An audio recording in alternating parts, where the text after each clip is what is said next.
Thank you for joining me today. How often do we hear about cancer awareness, autism awareness, sexual assault awareness? All the time, as we should, because these are really important things that should have attention brought to them. But how can we so rarely hear about mental illness awareness? We rarely discuss the issues of mental illness. Why is that? There's an incredibly large stigma surrounding mental illness in the United States. This causes many individuals to feel misunderstood, unloved, and sadly, many will not receive help because of this. As a Christian, a college student that's majoring in the field of psychology and counseling, and a sufferer of mental illness myself, I know firsthand the effects of mental illness and the stigmas that they have on individuals and society as a whole. Mental health is something that is often overlooked or stigmatized in our society.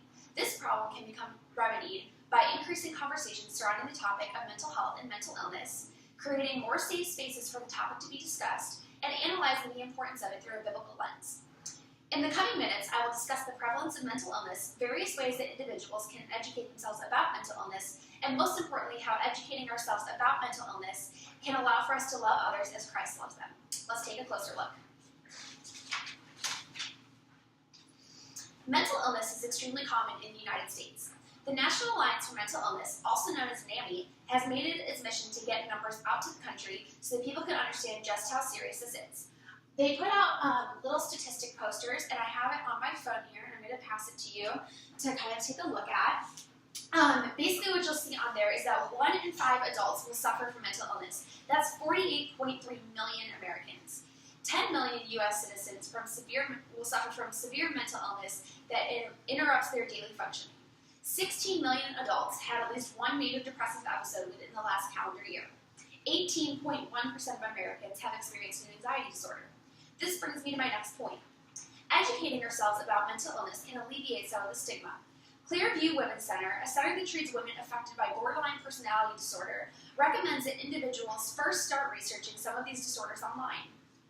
Sharon Dunnis, president of NAMI, made a powerful statement when she said, "How can you take care of the problem if you don't understand the problem?" NAMI offers courses as well as phone consultations to help others understand the mental illnesses better. There are also numerous conferences that you can attend to help understand better. And the most important thing is to be willing to start a conversation about the issue. Let's take a look at what the Bible has to say about this. Christ values empathy, love, and acceptance. He values sound mind. We are called to reach out to the broken. Many times, sufferers of mental illness feel unaccepted.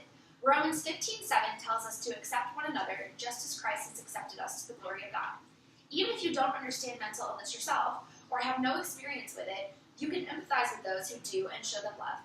Romans 12:15 commands us to rejoice with those who rejoice and weep with those who weep. Reach out and lend a helping hand in any way the individual needs. This brings me to my conclusion.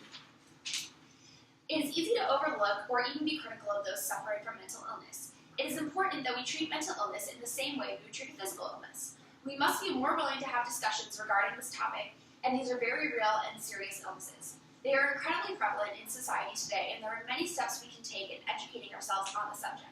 Christ commands us to love and accept them as He accepted us. This is one area that society can greatly improve upon.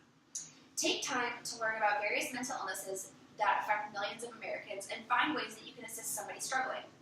I encourage you to look around you as you go throughout your day. See people, see the hurting and the broken, and reach out to them. You never know who may need it most. Thank you.